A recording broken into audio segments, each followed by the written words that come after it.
what advice do you have to like people who want to learn MMA? Is it to learn all the different techniques, or is it to focus in on what you're good at? You know, based on your fights, I'm looking at here: submission, submission, submission, submission. You just submit everyone. You just take them out. So Yeah, what's been your approach? my approach was kind of different. Things have changed. So I've been retired now for a minute. But Hmm. when I started, it wasn't as, it was more open, just in the way that you kind of had to figure it out on your own. And in the past, you used to like in the old UFCs, it would be like wrestler versus jiu-jitsu guys versus striker. And back in the day, people would usually come from kind of one specific thing that they were good Hmm. at, and then try and mix in things to kind of complement that and get around to where now there's a lot of schools where you go in and you learn MMA, and you start off Yeah. learning how to fight with everything.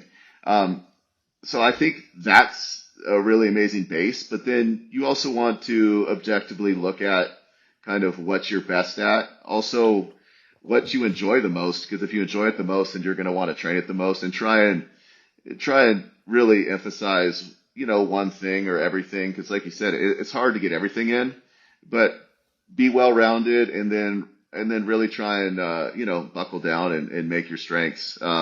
Try and be the best at that one thing, and then you always have to go back to the drawing board after each fight and kind of see like, okay, was I exposed at all? Did I have any weaknesses? And then just try and keep getting better and better because everyone is pretty good at everything now. Hmm.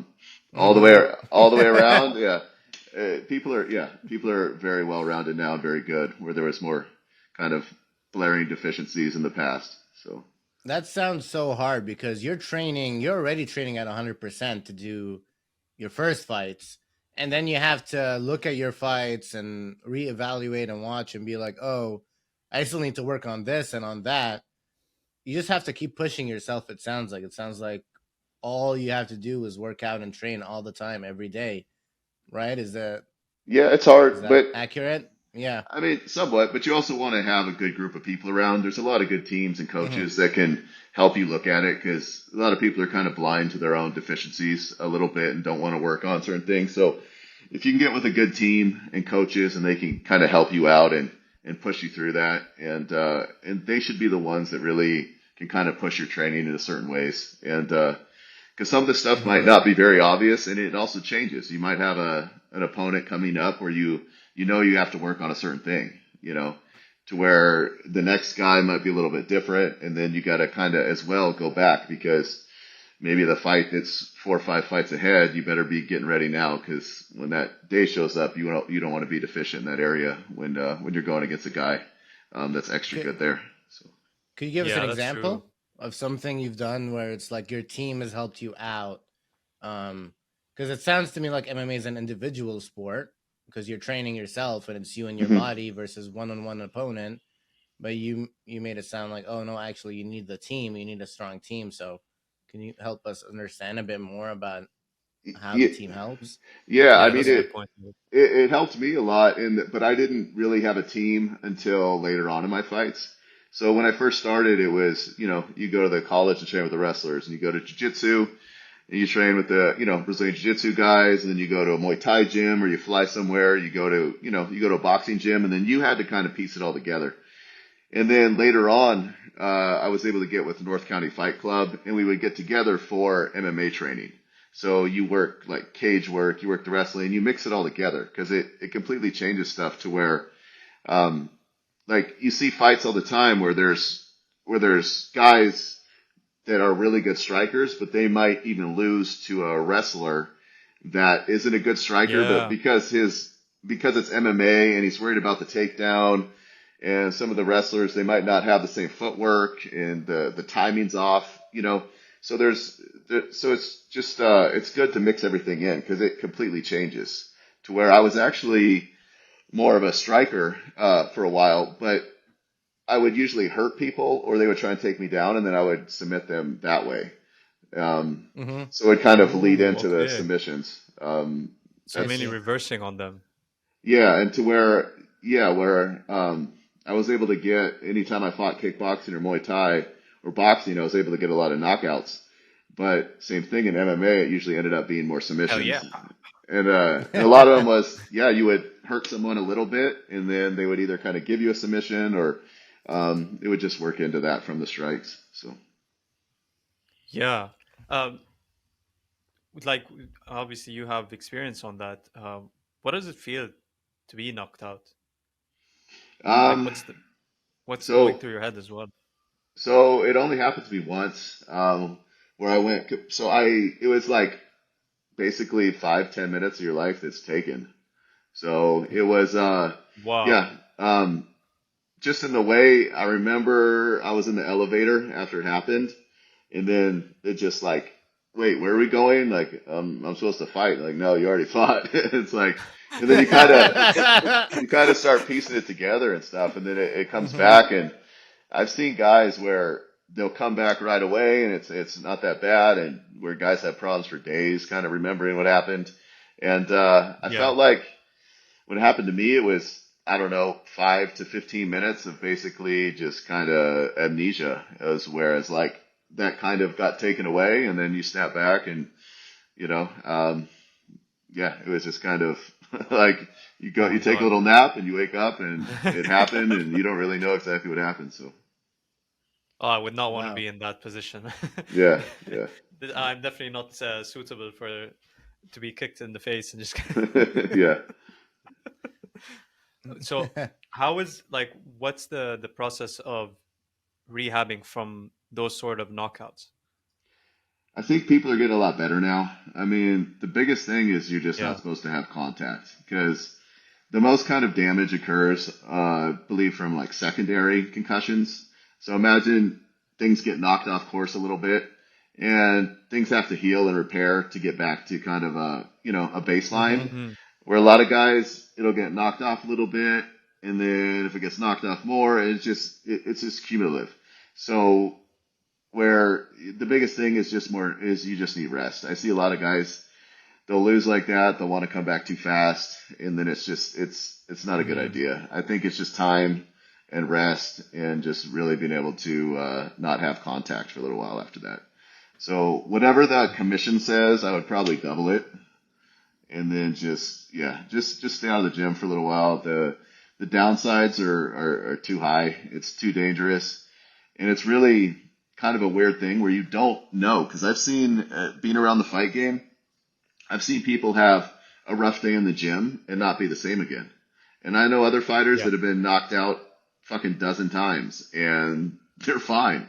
So it's like you don't know like how, if it's just individual is more susceptible to it or what happens, but literally guys, yeah, they'll have a rough day in the gym and they might not be the same. And then other guys can handle it fairly well, and they can repair fine, and they get back, and they're good. But it's a scary thing because, yeah, you don't really know where you're at and which one can kind of push you over. And yeah, it's definitely something these guys should definitely consider and be Hmm. cognizant of, Yeah. and yeah, and make sure they're treating themselves good, because there's a lot of years after they're done fighting. So Wow, that's crazy how some people can take more damage than others and still keep going. yeah, I Like, mean, if you look at Alistair Overeem, who's Hmm. yeah, one of the top guys. I mean, he's offensively one of the best guys ever. And but I know in MMA and kickboxing, he got knocked out quite a bit. I don't know the exact number, but yeah, it's a lot. I would say at least a dozen times. And same thing, you listen to his interviews, and he seems all there. He seems good. He seems like an intelligent guy. He's still well spoken. And then I know other guys that maybe they were just tough and haven't been knocked out, but they're later on, they're slurring their words. And maybe it's later on he'll kind of feel those effects. Hopefully not. Hopefully he'll be good forever. But yeah, you see that with a lot of guys where it's like one guy can be perfectly fine and another guy is just not, and don't really know why. So Hmm. it is insane.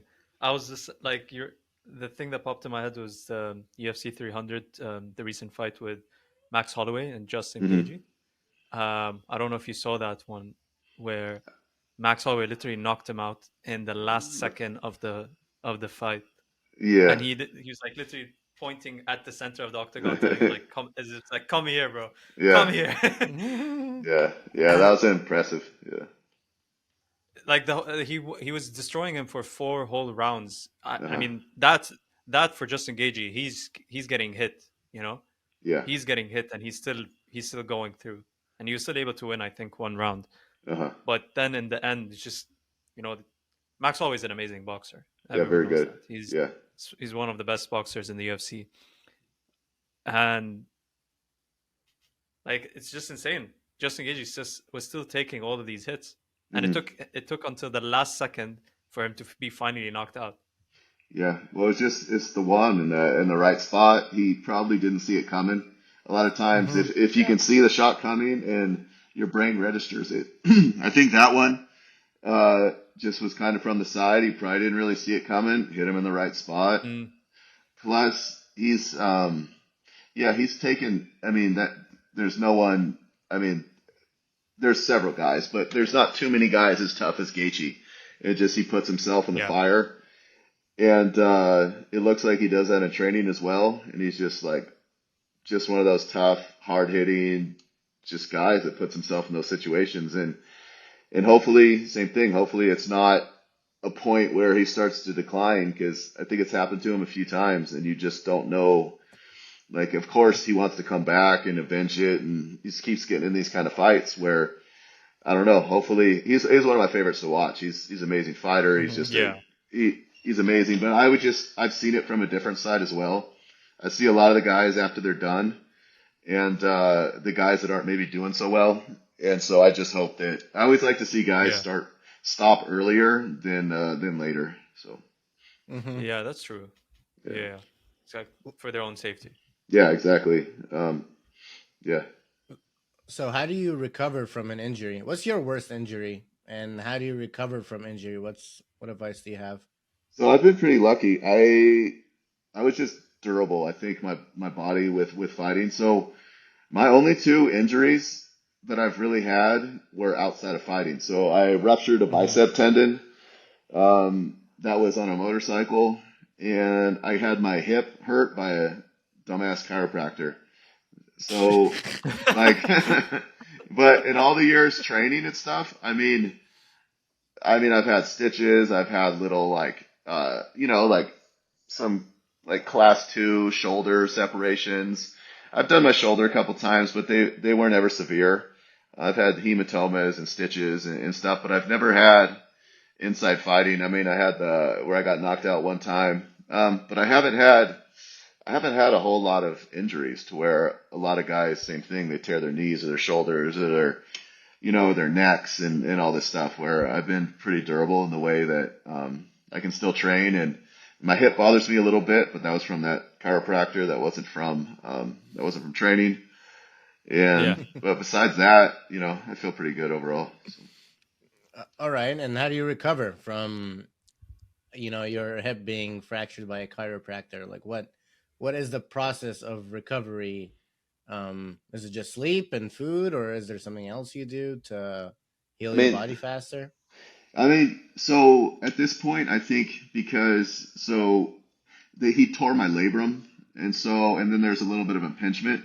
So I think they're going to have to go in and sew that up at some point. But Hmm. I don't What? really, I don't really want to go through this. So I have days where it doesn't bother me, and then I have days where it bothers me a lot, and I keep putting it off and stuff. I mean, there's stem cells. They Hmm. don't work as good on hips as they do with necks and stuff. So, and they're pretty expensive. I've been looking into that. There's also Yeah. a new peptide that everyone's been talking about. It's called like BP157. What is That that? it's a peptide. Yeah. Basically, it's an Hmm. amino acid. It helps for healing. A lot of guys have been Okay. talking about it. I've had some friends try it. I might try that. Just basically keep moving, keep working out. Same thing. The workouts, the rest, the proper nutrition.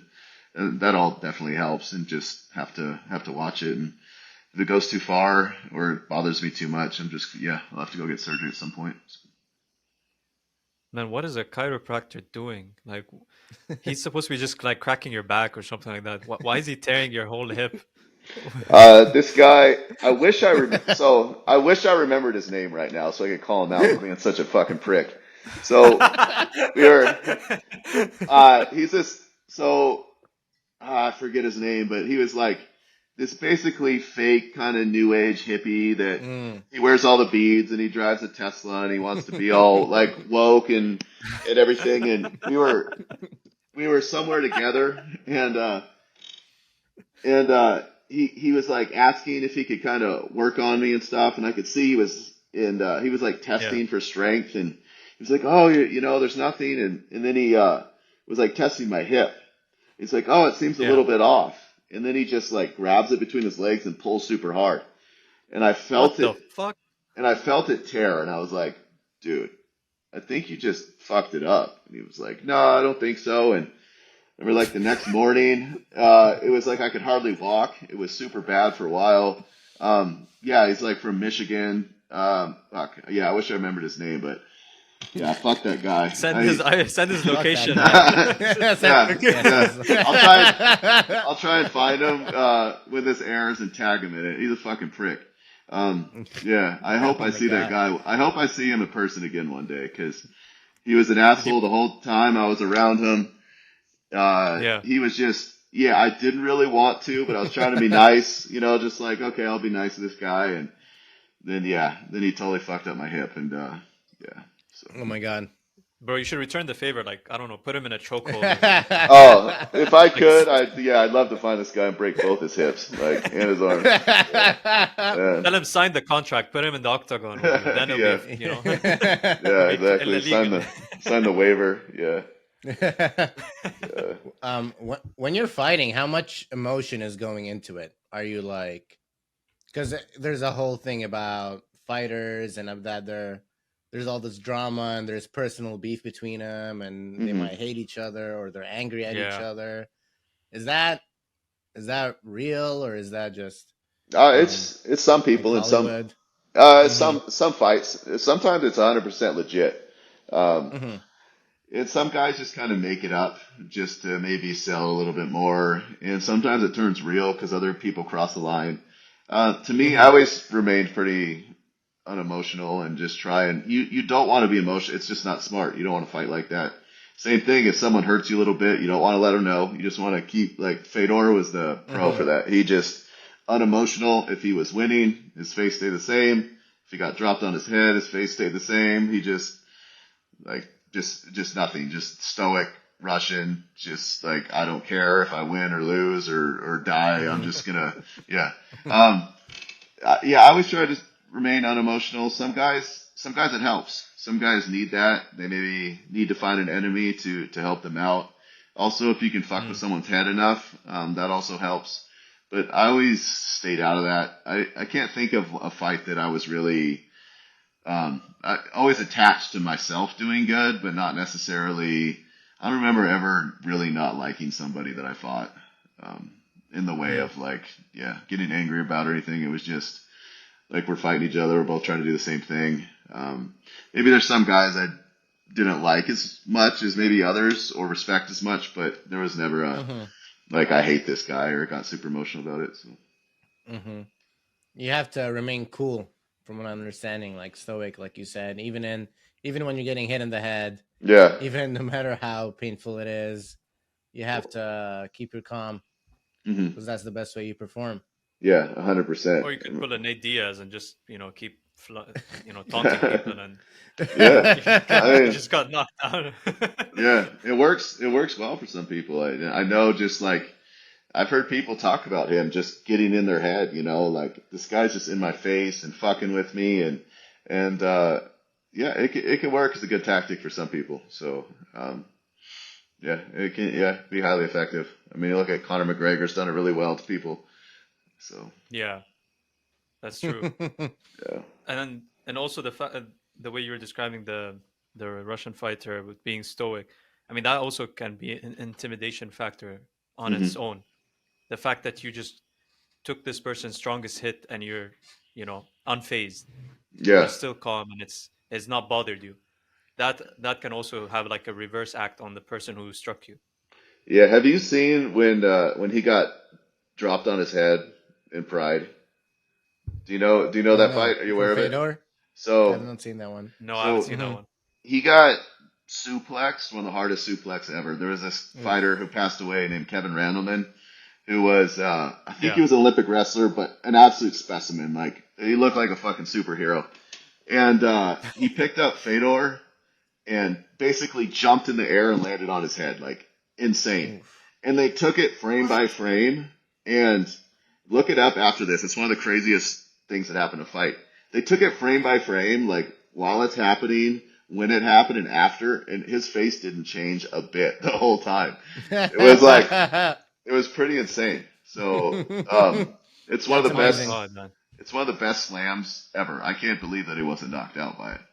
Um, Jeez. but yeah, look up Oh my Kevin god. Randleman versus Fedor, and yeah, literally no expression, no nothing, just like whatever. And then he ended up beating him right after it too. I think he armbarred him or something.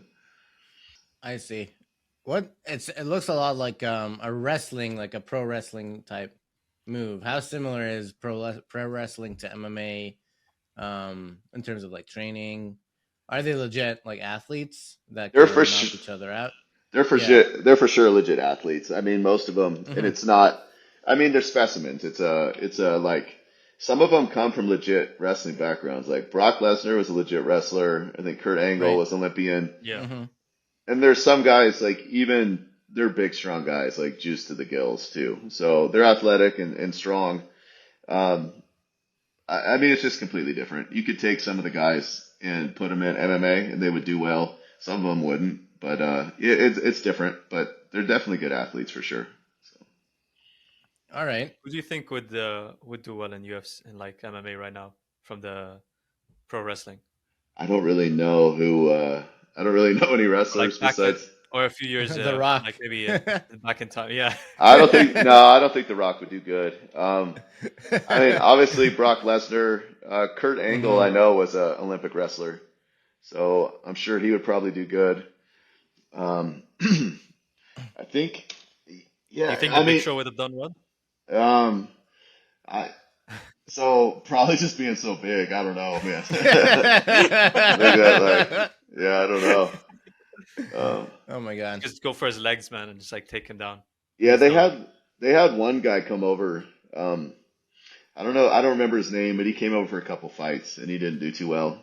And people are kind of mad because he got paid a lot of money.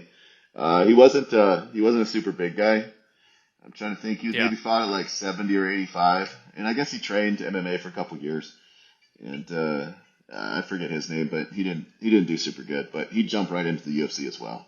So All right. Doesn't sound like a very smart idea.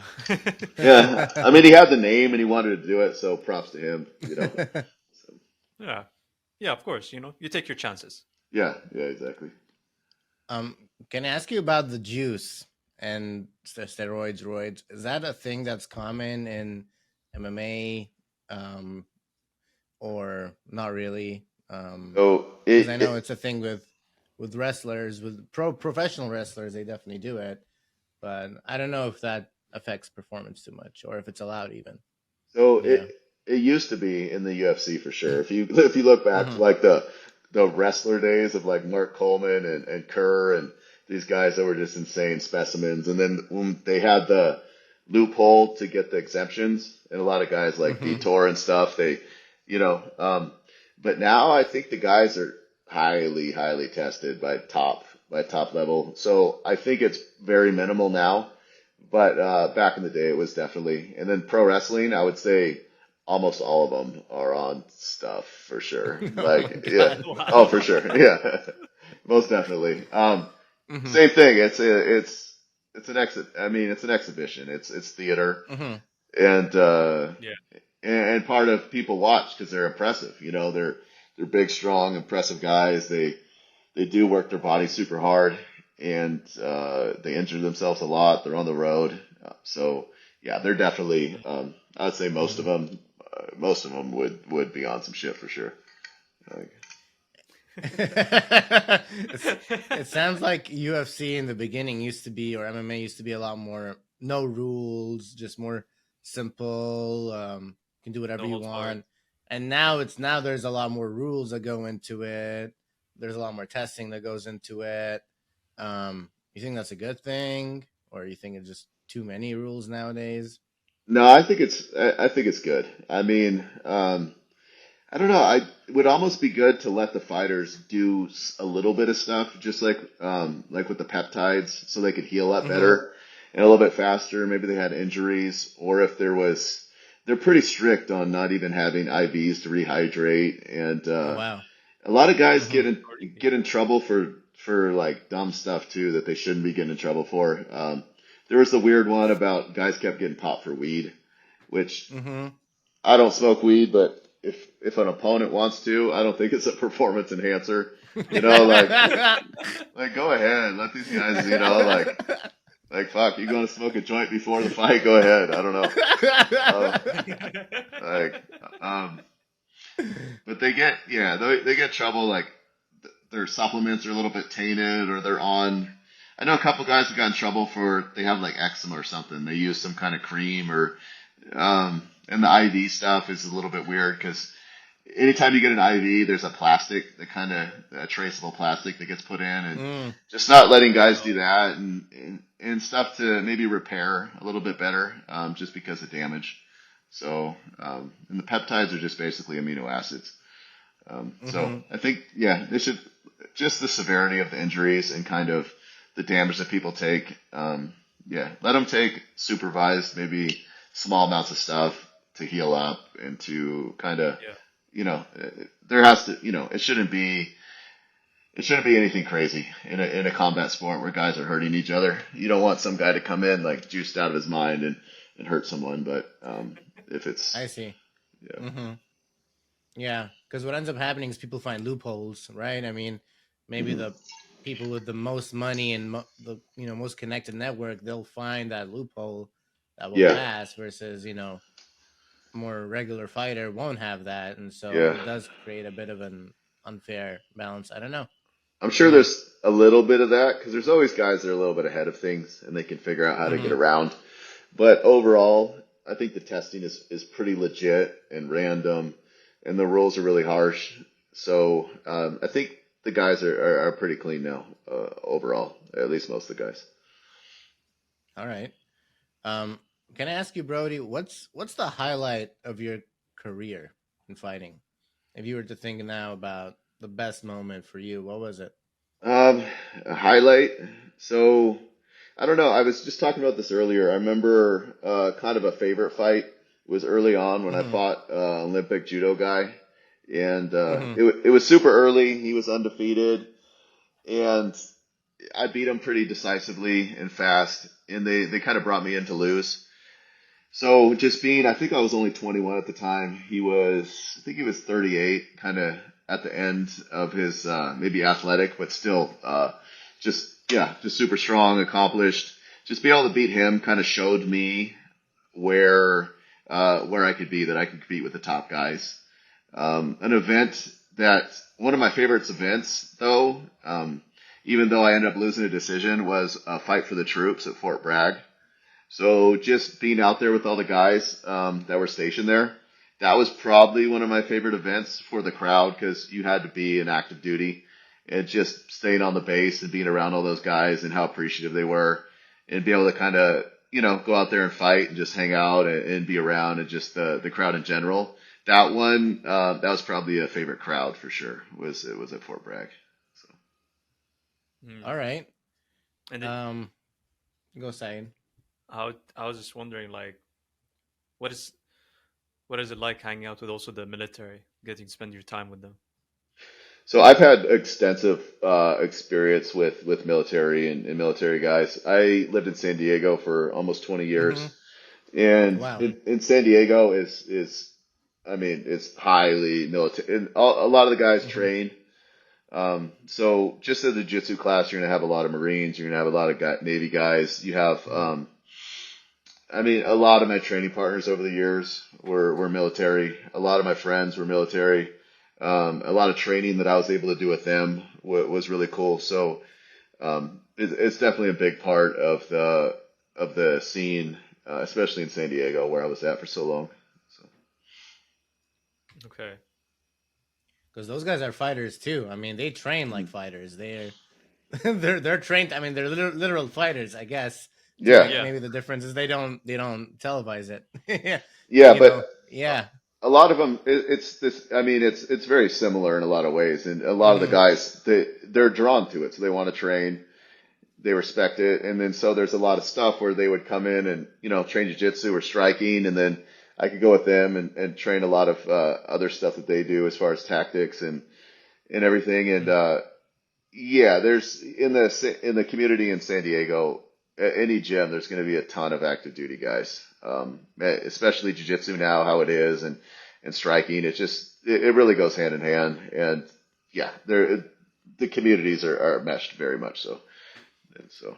How did you end up where you are as MMA fighter? Because I mean, I imagine when you're younger, you're training, you're very athletic, you're starting out with martial arts, and then you could have gone in many different ways. You could have gone into the military, or you could have gone into like pro wrestling or any other kind of sport. Mhm. Um, you know, uh, but you end up in MMA. How did Yeah. that happen? So actually, I was super into lifting weights after high school, and it Mm-hmm. got to a point to where I was getting a little bit bored with lifting weights, and I wanted to box, but there wasn't Mm-hmm. a boxing gym where I was at, and but there was a gym that guys would get together. There was a judo guy, there was a sambo guy. There's some guys that were like kickboxers. I remember I went in and we just started training. It was like first day. I was like, man, this is what I want to do. Because before that, I was actually going to school. My plan was to go to law school, and Oh, so I was wow. like a Oh. couple years in, and it was like, okay, I'm not gonna do this now. It's too long. This is what I want to do. I switched to a business degree so I could get it done faster. End up finishing that later on, but it was just from the first day. I was like, okay, this is 100%. This is what I'm doing. It just clicks, you know. Sometimes you just find those things. It's like, man, this is my thing. This is what I want to do, and it just makes it easy. Mm. You just stayed in the groove of it. How does that change now that you're a parent? Did life change after that? After you start a Uh, family? I mean, somewhat. So I had my first daughter though when I was 18. So she Oh, was wow. born like right, yeah, Oh. like right when I finished high school. So, All right. um, and then I had my second daughter when I was 30, and I was kind of Mm-hmm. getting to where I was like seeing the end of fighting. I always had a plan that I was going to be done when I was 35, no matter what. Um, Yeah. but I don't know. It is hard though because it's so exciting. And you spend so many of those years doing something, it's hard to find something else that's going to be as exciting and as fun. But it's hard. You just got to kind of know that you can't do it forever, and you should walk away at a point because the guys that stay on too long, it's just not good for them, mentally, physically. You don't want to be the guy, at 40 years old that has trouble walking, that has trouble talking, putting together sentences Mm-hmm. correctly. That's the and then you just gotta the rest of your life where you're kind of physically hurt, you're mentally hurt. Most of the guys don't end up with a lot of money, so um, yeah, you just gotta be. It's high risk, high reward, and just definitely be cognizant of that for any guys that want to try it. It's maybe not the best idea, but if you're gonna do it, I would say do it 100% and also do it smart. So. Mm-hmm. Well, you did it really smart because you didn't um put everything into fighting. Of course, you put everything into fighting, but you also figured out ways to have multiple sources of income so that now that you're not fighting, Hmm. you're more independent. And you're able to support your family. I think people who end up doing fighting way into their 40s and such, they're just because they're maybe cash strapped, right? They need to. It's Hmm. the only thing they know how to do, and they know that it's going to lead to more damage to themselves, but they have no other choice.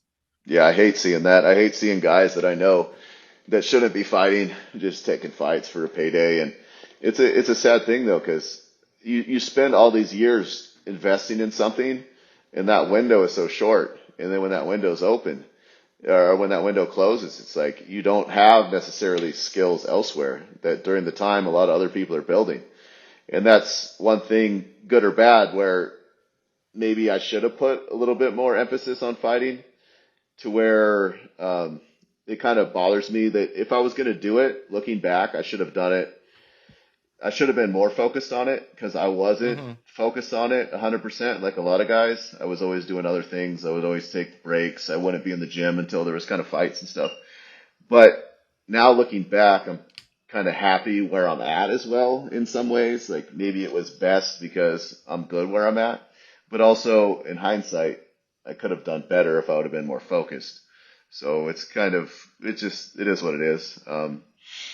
But now, yeah, in the past, it was kind of just it was wild. It was different. You had to kind of take care of yourself Mm-hmm. more. You had to find the training. You had to find the gyms.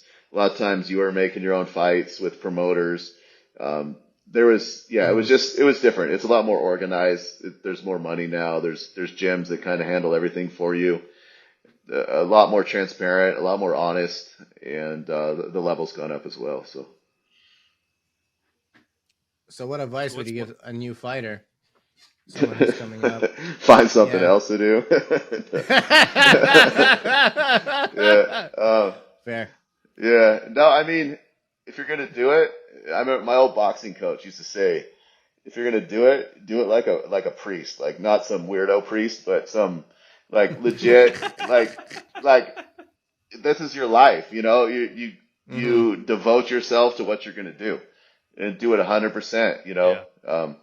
don't be out partying, don't be out like smoking, drinking, chasing women all night, not training properly, being mixed up and everything else. Like if you're gonna do it, do it. Like do it right, do it 100% because the same thing, the window's short, and you better do it well because same thing, you take a little bit of time off or the opportunities will arise, and if you're not ready when it comes up, it can be bad, it can be dangerous. So Mm.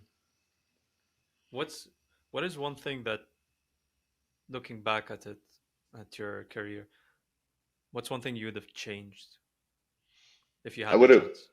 Yeah, I would have definitely just stayed in the gym in the way of just staying like physically in shape more than anything. Mm-hmm. Not necessarily Hmm. doing the hard training, but just constantly in the gym and being in shape.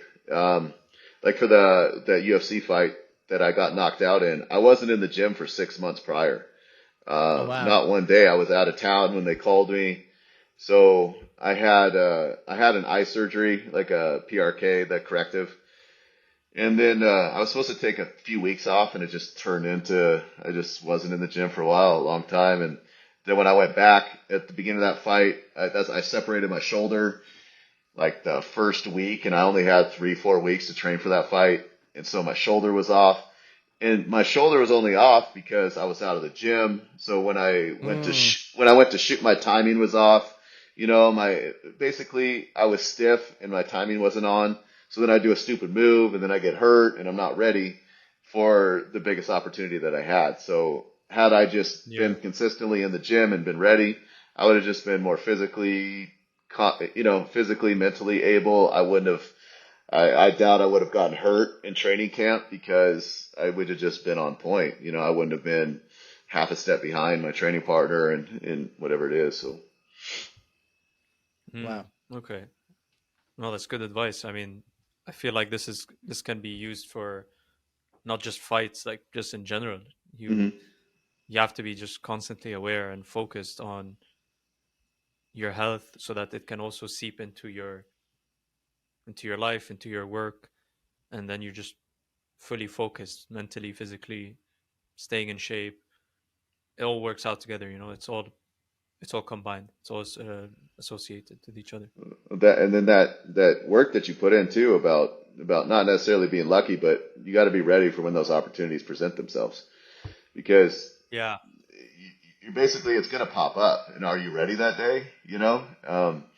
Just being ready, being ready, being ready, and then when that opportunity pops up, it's not necessarily luck. You're there, you're waiting for it, you're prepared, you've put in the time, as opposed Yeah. to it's like school or something. You've got a test coming up, and do you do a little bit every day, or is it like the night before and then you spend all Wow. night cramming, tired, hoping that you Mm-hmm. pass the test, That's a great analogy. Yeah.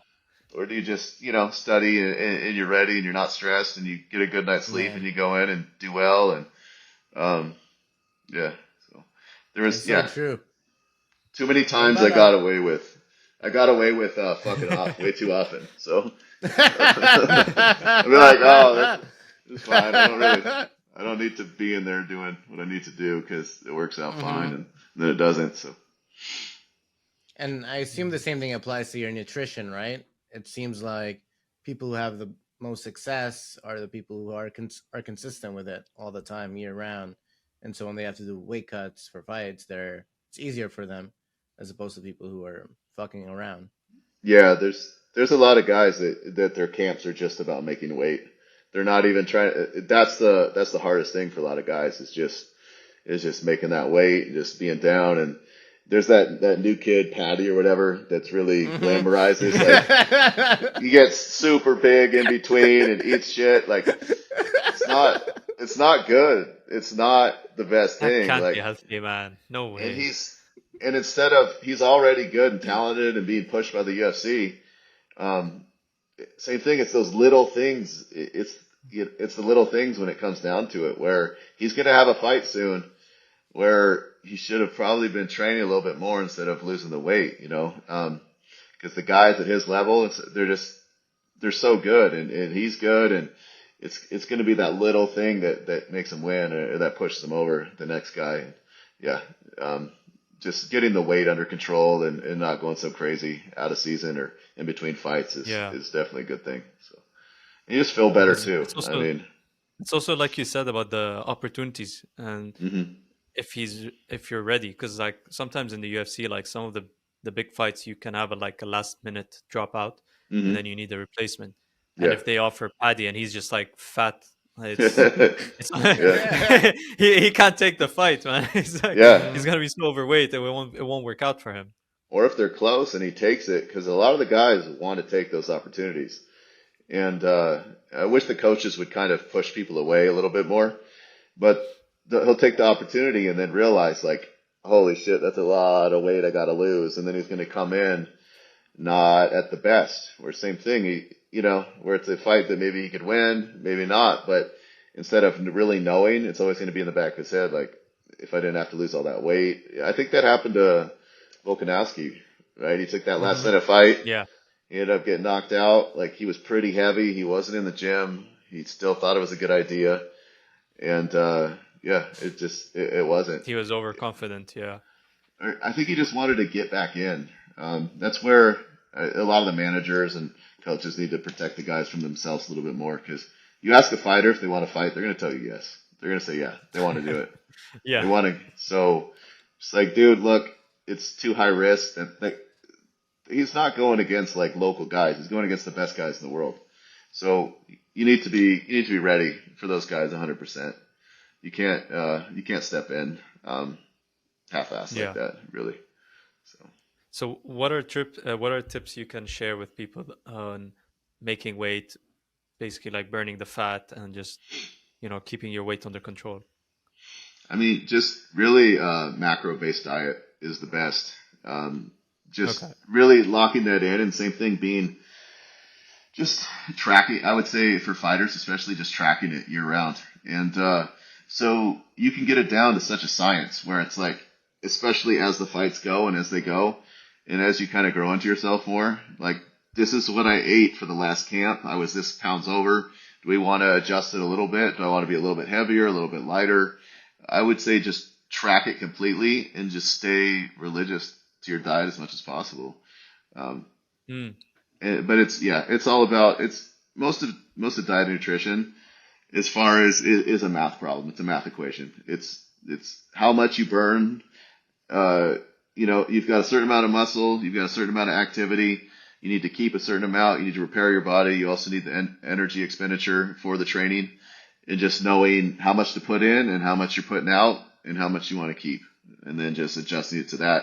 And that math can work out well where you can feel good in training, or it can be a motherfucker to where it's like you're just burning, the muscle, the fat.